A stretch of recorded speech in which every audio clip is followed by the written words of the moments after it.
long as I can remember, I have always loved airplanes, helicopters, anything that flew.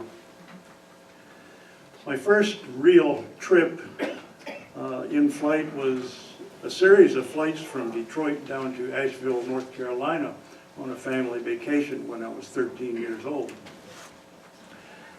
Took several legs, and this was back in the days when all the airliners were propeller-driven, reciprocating engine airplanes.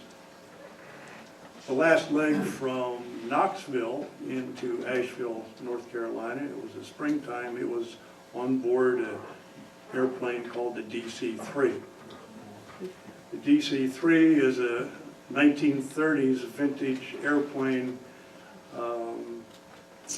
and it has a tail wheel, and one of the fascinating things about getting on board a DC-3 is you enter through the door in the tail of the airplane and you walk uphill to your seat, one of about a dozen seats in the airplane, and then way up at the far end is the cockpit where the pilots sit.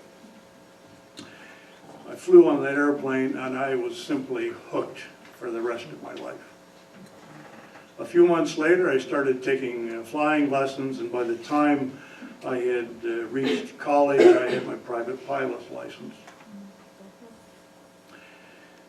In 1967 I enlisted in the Army. Interestingly enough, I ended up going to the South again. My last flight it was actually from Houston to Fort Polk, Louisiana, where I went to basic training. That was in a DC-3 flown by Trans-Texas Airways. So I had a career of about 40 years flying in a variety of things, helicopters. I flew helicopters in the Army and various jobs, and finally retired in 2006 from Continental Airlines. Several years later, my wonderful wife Deborah looked at me and she said, "You know, you've always been fascinated by the DC-3. There's a place down south of Atlanta where you can actually go fly a DC-3. And what's even more special is I can go along on the training flights." And I thought, well, it's going to be awfully expensive. And again, my wife, in her wisdom, she said, "You know, it's not going to matter. It's not going to matter in a few years how much it costs, but what you will remember is the experience that we'll have." So I said, "All right." So in my career, I've been through multiple sessions of training. There's a thing called initial training that you go through when you first start with an airline. You learn a new airplane. You learn how that airline does things. Every new airplane that you learn to fly, it's very intense. It's like trying to drink from a fire hydrant. Memorizing all these numbers, procedures, temperatures, pressures, checklists, so on and so forth. There's another thing called recurrent training, where you go every 6 months or every 12 months to review things that you haven't done for a long time, and plus catch up on new information that is come out, since you've been in training last time. So I suddenly found myself once again at 70 years old in an initial training program to fly an airplane that was built in 1940. So we went down to a little airport south of Atlanta in the middle of November. And so I did my typical training thing. I dig into manuals. I spent hours and hours and hours reading the manuals. I made up these little flashcards of things that I really had to have in my memory and to really prepare myself to fly this airplane. The instructor for this venture, his name was Ron Alexander. I was to find out later that he had been a Air Force pilot. He had flown cargo missions in Vietnam.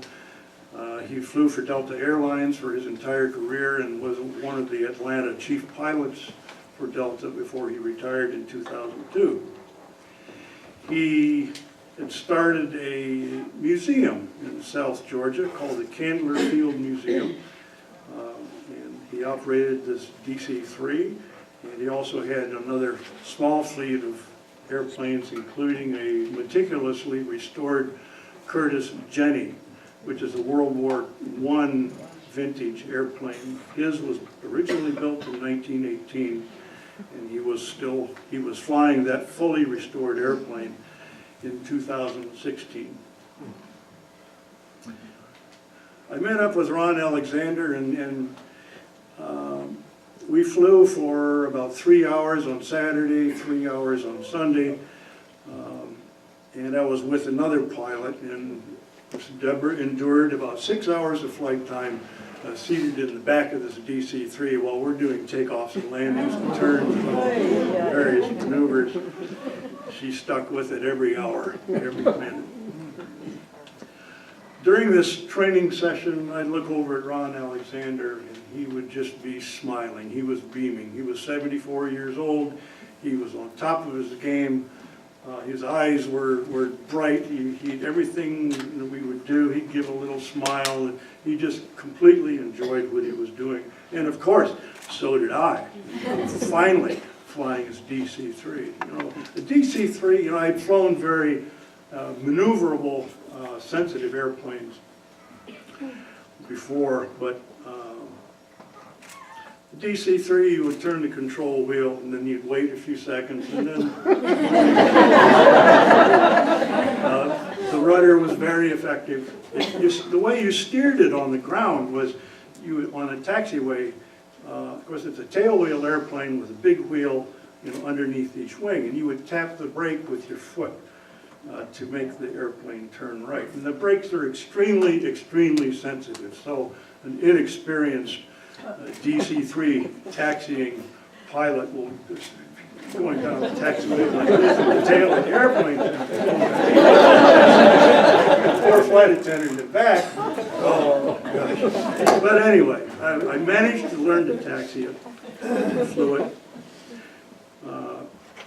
At the completion of training on Sunday, we said goodbyes.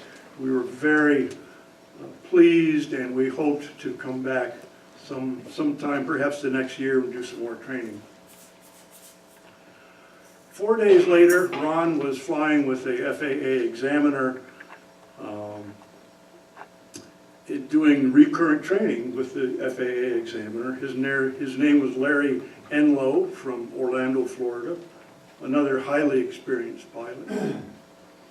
A beautiful day. Sky was clear, there was no wind, it was almost sunset, temperature was in the low 60s. They took off, got up about 100 feet. Witnesses say the airplane made a turning left turn, disappeared behind the tree line, and ended up in the field. The airplane caught fire on the way down. Larry Enlow and Ron Alexander did not survive. We heard about this within a day after it happened. So this initial training really became an instance of recurrent training. Some of the things I was reminded of as this recurrent training session is how sudden life can take a turn for the worse when you don't expect it. The second item in this recurrent training, a lesson learned, was if you have things that you believe are important, that you feel you've always wanted to accomplish, perhaps it's time to take those things off the back burner and move them up in priority a little bit. And finally, try to involve someone with you, someone that's important to you so that you'll have lifelong memories to share afterward.